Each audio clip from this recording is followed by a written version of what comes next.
Pahit na naman kami ng langis guys sa molde. Yung lalagyan ko ng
para paglagay na namin ng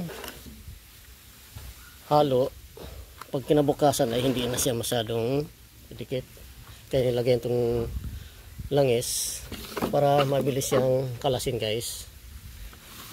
Kasi dati guys tinatry namin lagyan ng tubig lang, ganun din tubig basa nang ang halo, ilalagyan pa ng tubig, ganun din kwenta. Try namin guys na walang langis. Ayun, kinabukasan nahirapan kaming magkalas. Ayun na magkalas guys, kasi walang langis na kalagay. Nahirapan kami, di pokpok ng martilyo. Wala, hindi pala silbi, kailangan talaga may langis talaga. Try naman yun guys, try.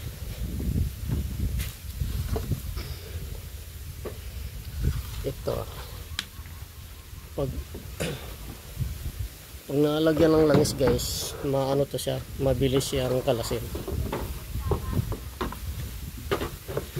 Dati anong kasama ko si Darwin, wala sa ayos ang gawa namin kasi tipid sa langis.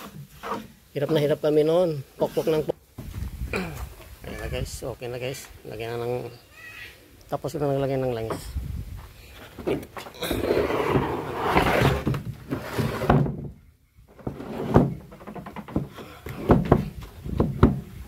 na naman. Dito na ako guys. Agay. Ang bigat ng binit ko guys. Oh. Hindi bigat.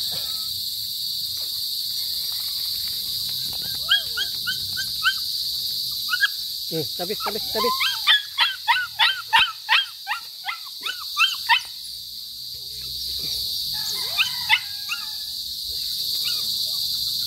Oh, akala ko ano?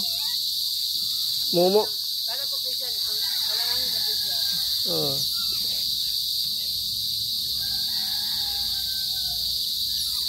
Bigat aba.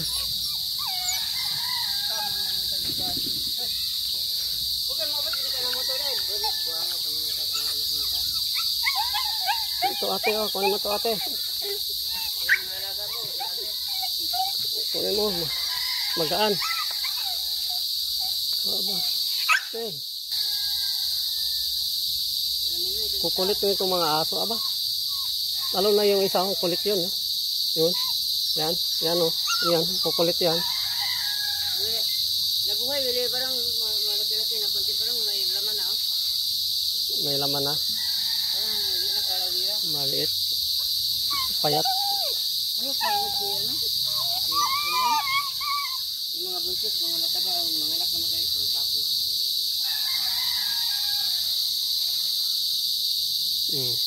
Pag nagsama-sama silang lahat, ang dami tingnan. Kakulay pala ni Suwa si ano? Yun, ang dami-dami nila, Sino? 6 lang sila, pero pag nagsama-sama lahat, ang dami tingnan, kumpol-kumpol. Kanya-kanyang kases. Ano ba ka? Nangangamot na, Kanya-kanyang Ano to, gipanggalis na kayo. Walang ya kayo mga aso, aba. Sir! Ano na, may galis nga si si tigre, Itambalan ko na ano yung... Dapat lagyan ng ano yun, yung chings oil. Iya mang nabilaan, mawala din ang gamot. Sirita ng muriatic acid.